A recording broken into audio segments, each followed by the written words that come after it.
Praise the lord. ప్రభువైన యేసుక్రీస్తుల వారి పేరిట అందరికీ ప్రత్యేకమైన వందనాలు. ఎలా ఉన్నారు? మనందరం కూడా మన జీవితంలో అన్ని విషయాల్లో శ్రేష్టమైన దానిని, ఉత్తమమైన దాన్ని కోరుకుంటాం.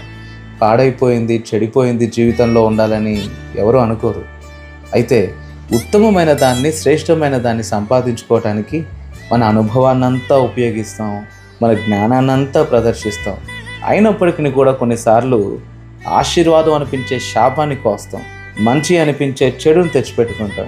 ఎందుకంటే మానవ జ్ఞానం గతాన్ని బట్టి ప్రస్తుతాన్ని అంచనా వేస్తుంది, ప్రస్తుతాన్ని బట్టి భవిష్యత్తును ఊహిస్తుంది.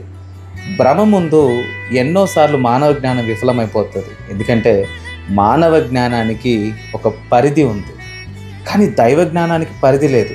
ఎందుకంటే అది భూత, వర్తమాన, భవిష్యత్ కాలాలను ఎరిగినది. దైవ జ్ఞానానికి మించిన జ్ఞానం ఈ లోకంలో లేదు. మిత్రమా, శ్రేష్టమైనది మీ జీవితంలో ఉండాలి అంటే, ఉత్తమమైనది మీ జీవితంలో ఉండాలి అని అంటే మీరు దేవుని మీద ఆధారపడండి. ఎందుకు అంటే 85వ కీర్తన 12వ చరణంలో ఇలాగనే రాయబడి ఉంది, యెహోవా ఉత్తమమైన దానిని అనుగ్రహించును, మన భూమి దాని ఫలమునిచ్చును అని. చూసారా, యెహోవా ఉత్తమమైన దాన్ని అనుగ్రహిస్తాడంట. ఆయన ఉద్దేశంలో, ఆయన చిత్తంలో మనకు అనుగ్రహించబడిన దాని కంటే కూడా శ్రేష్టమైనది ఈ లోకంలో మరేది లేదు.